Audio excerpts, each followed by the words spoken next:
Welcome, listeners. Welcome, viewers. This is another episode of our teleseminar series called Trauma to Trust, Living a Life of Power, Passion, and Purpose After Tragedy. And I am thrilled today to welcome Dr. Samantha White.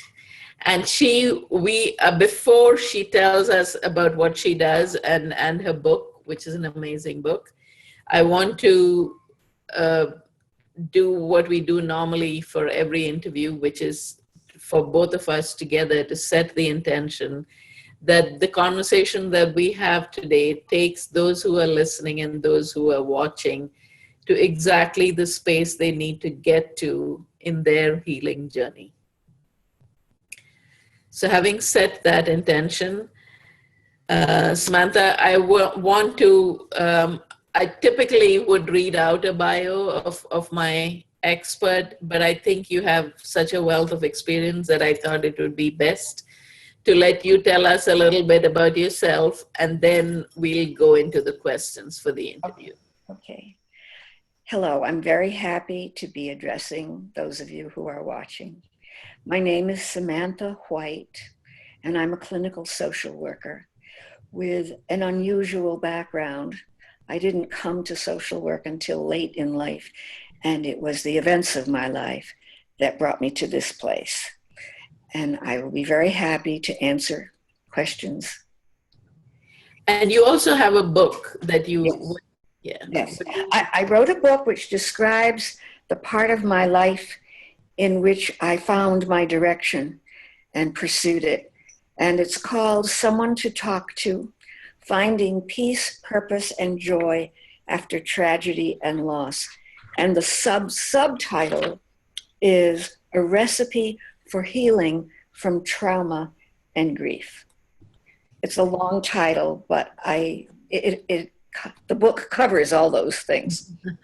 And so, you know, viewers, why I thought that Samantha was so ideal for our series here. So thank you. I want to thank you for taking the time to be with us.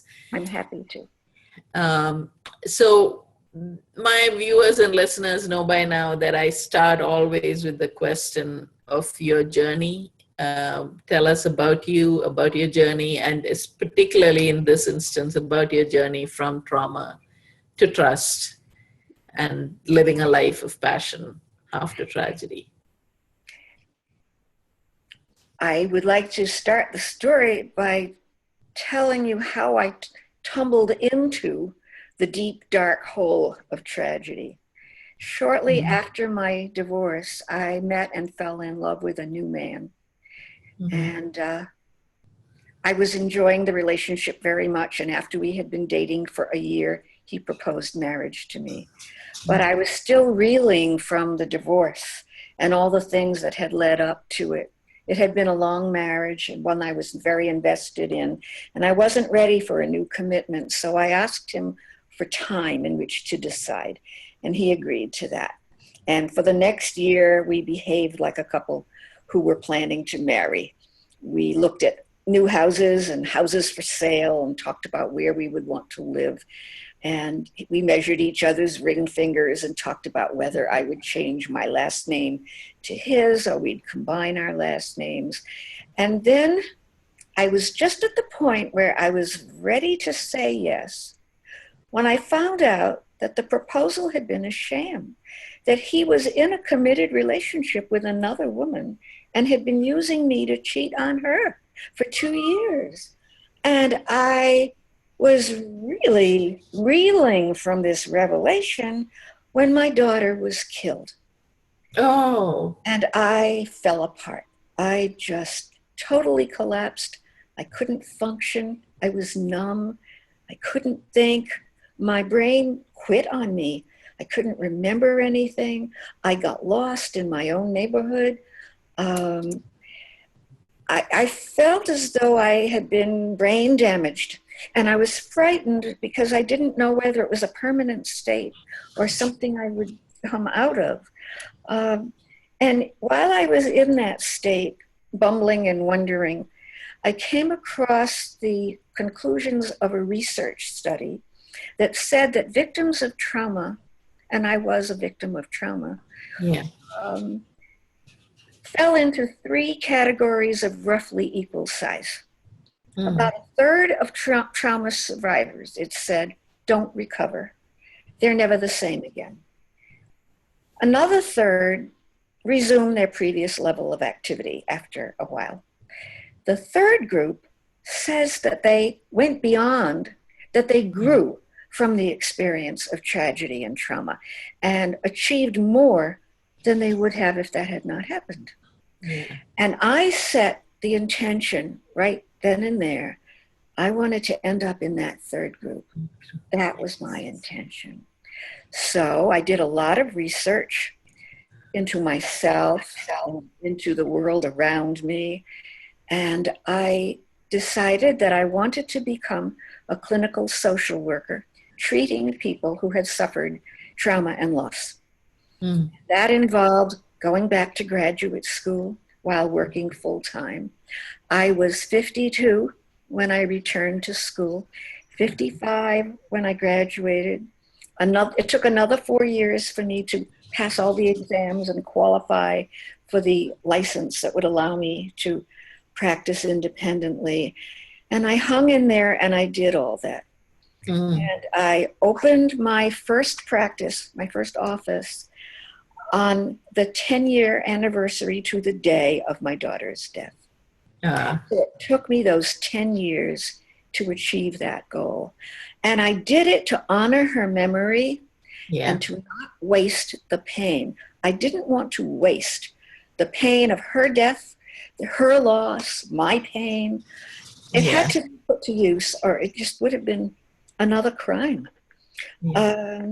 During those 10 years, I became homeless. I was diagnosed and treated for cancer. It was a rough period of my life, but I was driven by a passion. I believed that if there was any purpose to anything that had happened, this was the purpose. And I do believe that I'm doing the work that I was born to do. I love it. I'm not retired, although I'm old enough to retire. I don't want to. I love my work. And my work has taken a bit of an interesting turn, which I can tell you about later. I'm looking at some notes that I made. I just want to make sure I've told you everything. There were tools that I used. In my book, I describe myself as having fallen into a deep, dark hole. And my task was to climb out of the hole. And I found my way out of the hole. Another metaphor is walking down a dark path and not knowing whether it leads to a good place or not. And just going on faith that that was the direction I needed to go in. What would you like me to answer? Yeah, that's beautiful, and I think I keep repeating this in several interviews that I've done, and that is that sometimes you really don't know. Sometimes you are walking down that dark path, and all that you can do really is put one foot in front of the other, and hope that that it is going where it's supposed to. And sometimes you may have to spend some time just standing still and not doing anything and not walking at all. It's nice to have someone. It's nice to have someone walking alongside you. Yes. To give you courage and encouragement, literally encouragement. Yes. And so reaching out for support is a great way to have that if you don't have it readily available in your life. Yes. In my book, I present a recipe for healing. And what happened was I looked back over the path I had followed to get where I am. Where I am is extremely happy in my life, happy in my work, happy with my new husband, who's not new anymore, but still feels new because we're still in love after almost 15 years. Oh, wow. Yeah, it's My life is good now. I still miss my daughter very deeply, Absolutely. and I Yeah. still think about the marriage that didn't last, Yeah. but those things happen and there's nothing we can do except move forward. I am a Yeah. happy woman in a good life now, and my life feels that it has purpose. Mm. The first thing I had to do was set intention, as Yeah. you do at the beginning of these teleseminars. Mm. The most important step was the first one, and that was just to say, I'm going to do this. I'm Yeah. going to do this. And the second step was to pull in support from Mm. every direction I could think of. I received therapy of two kinds. I found a support group for Mm. survivors of homicide. It was Mm. very appropriate to be in a group with other people who had lost loved ones to Yeah. homicide. We shared the trauma. It was trauma Yeah. that we shared. Mm. And I also had a therapist whom I saw every week and called on the phone when I was crying out of control. Mm. And my friends and family stood around me, even if they didn't know what to say or do, I knew they were Yeah. there for me. So intention, support. The next thing was spirituality. Mm. I had lost any religiosity or spirituality. I hadn't prayed in decades. I Yeah. didn't know who to pray to. I had no spiritual framework, and I believed that I needed one because I Mm. needed something to hope for, to know how to ask for what I wanted. I needed meaning. I needed meaning. And Yeah. that's what spirituality is. So I investigated and I kept my eyes and ears open, and spirituality came to me. Yeah. I didn't have to go looking for it. I just had to be aware when it showed up at my door. And Uh-huh. when you're looking for something, you're more apt to recognize it when it's Yeah. there. Yeah. And so I was able to learn how to put words and ideas onto my belief system Mm. and to pray and to not feel silly or self-conscious doing it. Yeah. And it helped a lot. It helped. I had to keep telling myself a lot, this is going to work. This is going to work out. I will have a place to live. I will have happiness in my life. And I believed it, and it happened. Yeah. And the fourth thing was my goal. The goal of becoming a clinical social worker drove me. It Mm. helped me get out of bed every morning Yeah. and go do what I had to do, because that was the only way I would achieve this goal that I desperately wanted. And I Mm. achieved it. Yeah. Uh, it cost me a lot. That's when I lost my home, when I was in Mm. graduate school and I put a second mortgage on my house because I needed money and I wasn't able to pay my debts. So I sold the house, and Mm. it also cost me my health. The cancer diagnosis came 1 year after I Yeah. received my master's degree. It cost me a lot, but it was worth it, absolutely worth it, Yeah. because I love my life and I feel wonderful that I'm able to help people, and people tell me that I help them, and that's all I need in the way of reward, is to know that my experience can be put to good use. Yeah. Well, what a testament, Samantha, because and also what a way to honor your daughter's life.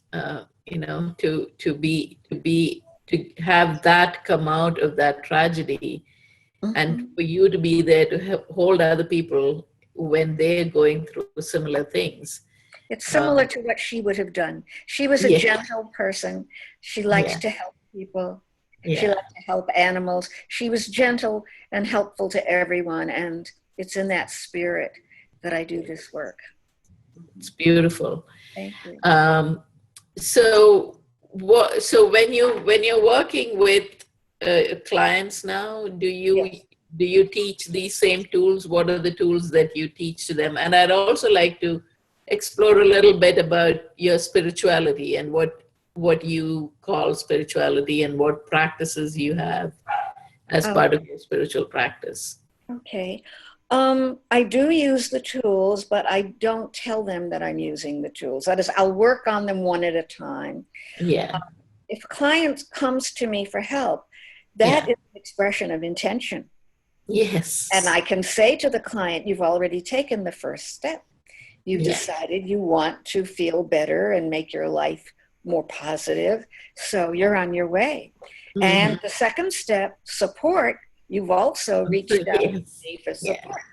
It's always the healthiest people who come for therapy. Therapy is Mhm. not for the mentally ill. It was invented for the mentally ill, but it was a failure.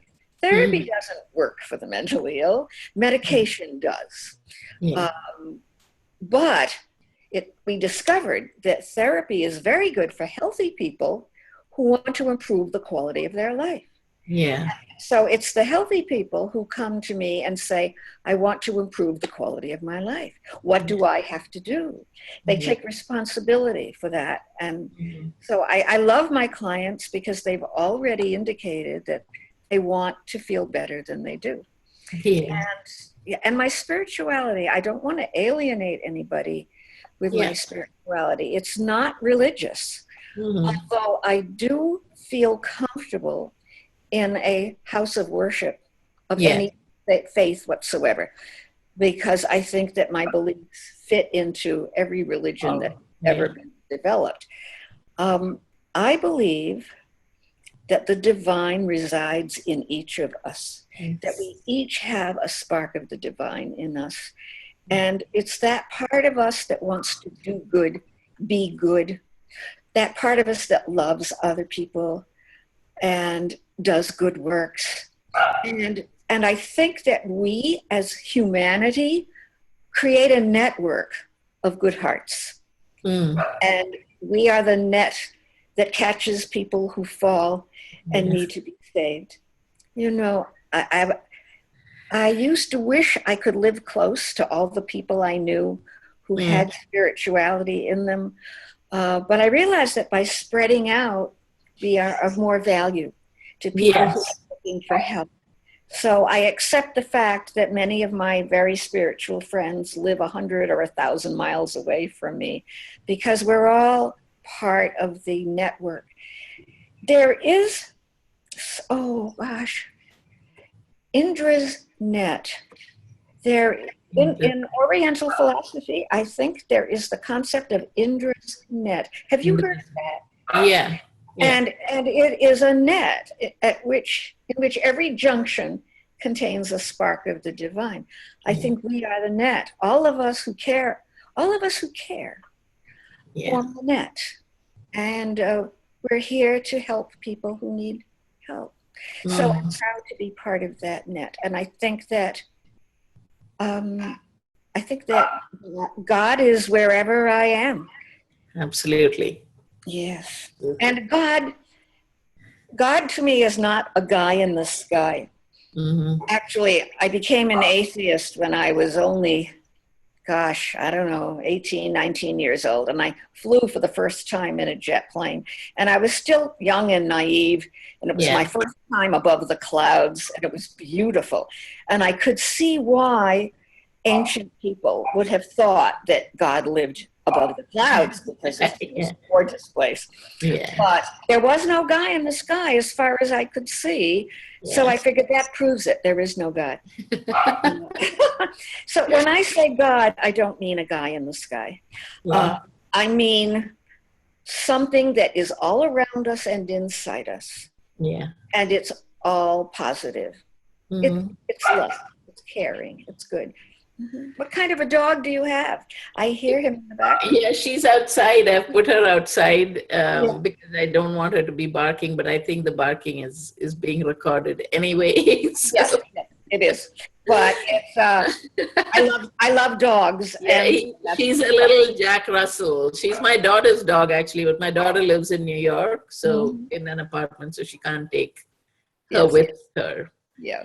Um, You had asked me for some examples when we yes, talked before yeah, coming yeah. onto this, and so I thought of a few that you might consider interesting. One, Okay. there was a family I treated whose son had been murdered along with their son's little girl, their grandchild. And this family had been very, very close, and they were just shattered by this brutal double Yeah. homicide. And I treated them. They came to see me for 2 or 3 years. And let's see, their goal was to establish a memorial, a lasting memorial for their son and his child, Mhm. and to start a new life. And that's what they did. They they did everything they could to memorialize their son and their grandbaby. And then Mhm. they moved to a new place and started a new life. And that was healthy. That was good. Yeah. Yeah. And then there was a man whose son had committed suicide. And Yeah. the man was driving people away with his grieving. He was very angry and Yeah. sullen, and he started drinking excessively and Mhm. gambling compulsively. And he was asking his friends for money to pay off his Mhm. gambling debts, and they were not happy with him. And when he came to me, he wanted to achieve sobriety. Mhm. And let's see, what did I write down? I was going through my notes. He wanted to mend his broken relationships. He named that as his goal. He wanted to patch things up between himself and all of the friends that he had alienated during his time of grief. Because when we're grieving, I know this was true for me, I went through a period of being very angry at everyone. Anyone who Yeah. was nearby, I would be angry at Yeah. because I didn't know where else to put my anger. And I Yeah. alienated a few people, um, but it was my grief. And then Mhm. afterward, those who understood loved me anyway. Those Yeah. who didn't understand didn't. Um, Yeah. And I think there's also, I know that I lost my mom in a plane crash when I was 19. mm, And terrible. I remember being very angry at the people who came and, the whole family, we Indians have Yes, families and everybody would come in to express their sympathy. yes. I remember thinking, looking at them and thinking, you don't even know what it's like. You didn't even know her as well as I did. Why are you even pretending to feel sorry for this? Yeah. There was a lot of that anger that What do you see that anger as now? Was it part of your grief reaction? it was. I didn't cry. I didn't cry till at Mm. all I mean, because me I neither. was, yeah, I didn't cry until 9 years later. yeah. Yeah, That amazing? Yeah, yes. I'm sorry to hear about your mother. yeah. That's tragic. Have you flown since then, or do you Oh still? yeah, yeah. I've flown out. Yeah, I have. So you think? That particular airline career, I have trouble flying in that Mm, particular airline. But yeah, I live in the United States now, so mhm, I've had to fly a lot. Yeah. yeah. But I had a client. Let's see. This is the woman who lost her daughter suddenly without warning. One morning, she mm, had to rouse her daughter from bed, and her daughter was dead without having been sick. Her daughter was young, and she was just shattered, yeah. traumatized. And so the way I met her is she read my book and Mm, then contacted me, and we started talking, using yeah. the book as a basis for her therapy. Yeah. And she worked on her grief that way. It was very effective. Yeah. It mattered to her that I knew what it felt like. Yes. Yeah, a lot of people have said, you know what I'm going through. Yeah. That's why I can trust you. Yeah. It doesn't always have to be about death. I had a client who had been in a horrible automobile crash Mm, where he had been hit from behind and the car spun around and was hit by another car, and there was all this spinning on the highway and being hit multiple times, and he became very disoriented and confused and couldn't function and didn't know why. And I explained to him that he had been traumatized. That Yeah. was trauma. And he said, oh, I didn't know that's what it was. He thought he'd been in an automobile accident and that the way he felt afterward had nothing to do with that. Wow. But, Yeah. but it clearly did. Who wouldn't Yeah. be traumatized by Yeah. an accident like that? He had been Yeah. alone in the car at a time of day when it's difficult to drive. The light Mm. is failing and the traffic is heavy, and there was a Yeah. big 18-wheel truck that saved his life, actually. The truck Yeah. blocked the path of the other traffic, and that's what saved my client. Wow. So yeah, there's lots of pain in this world, and Yes. and, and it's a challenge to keep our footing or find our footing again if we've lost it. Yeah. But it's really interesting that you know in the beginning you talked about the three groups of people, you know, the and the third group that you decided to join, Mm-hmm. because there's a lot of research into the post-traumatic growth. uh, Mm-hmm. you know, we talk a lot about post-traumatic stress disorder, but there's also a lot of work that's now being done into what's called post-traumatic growth, and there are people who measure, you know, there Mm-hmm. are scales that you can measure it by, and all of those. I didn't know that. I'm going to look Yeah, it up as soon as we yeah, finish talking. That's very interesting. yeah. There is. So um, so there is, even in the scientific literature, there is recognition that trauma leads to growth. Not for everyone, but there is a group of people for whom it leads. Those, I think, well, in my case, it was deciding, Deciding. Yeah, intending. yeah, Intention, and intention is so valuable. absolutely. It Yeah, sets the direction. Yeah. yes. Um, so do you have a website now, or do you just have the book and I'll tell you, I do have a website, and I will give a free autographed copy of my book to the first 10 people who contact me through the website. okay. It's www.lifecoachsamantha.com. So it's Awesome.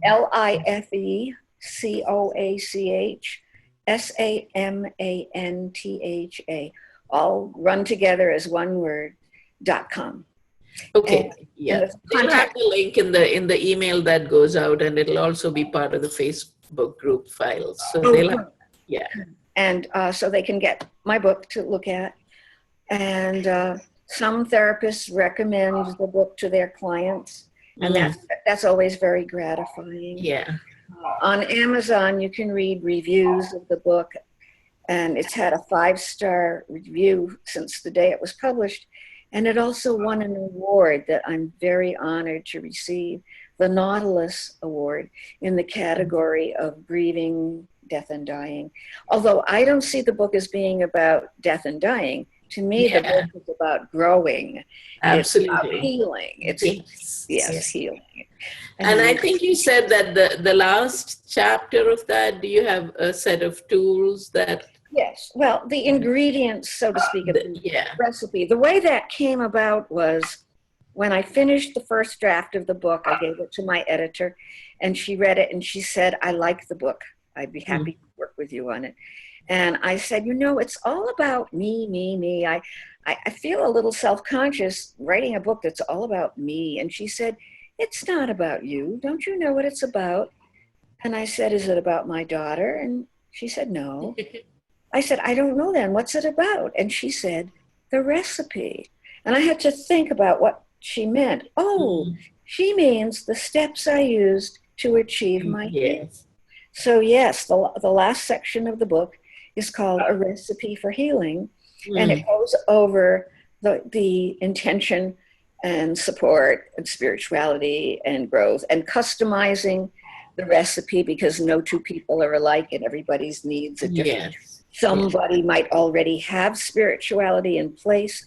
Some other people might not feel comfortable with it and not want to go there. And Yes. the goal might be a tiny goal or a series of tiny goals, or the Yeah. goal might be just to find and identify a goal. The first goal can be, what is my goal going to be?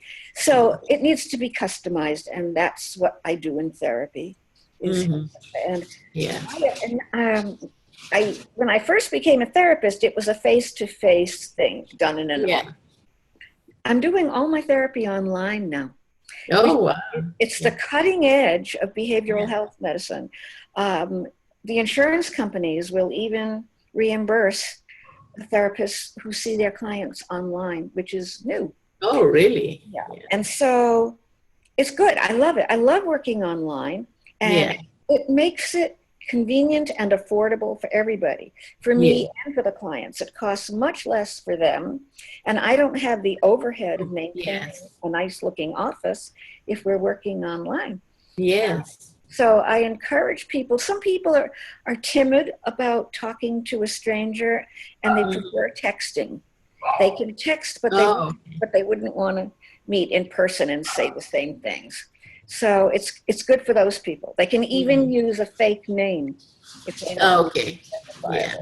identifiable. So I work on telephone, video, Mm. and text, and it's a terrific way to connect with people all over the world. Yeah. You know, Thank God for technology, right? yes, I have clients all over the world. Awesome. English is the only language in which I work, but there are English speaking people all over the All world. over. Yeah. Yeah. Clients from all over. Beautiful. Yeah. We're almost getting to the end.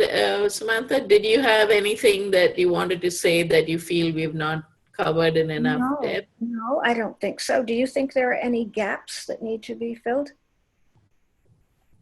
Nothing that I can think of. And you will also be part of the Facebook group. I'll invite you to be part of it. Thank And so you. that if any of the viewers who are also invited to be part of the Hmm. Facebook group have specific questions for you, then they can message you or they can post and they can get in touch with you like that. I would be very happy to answer any questions.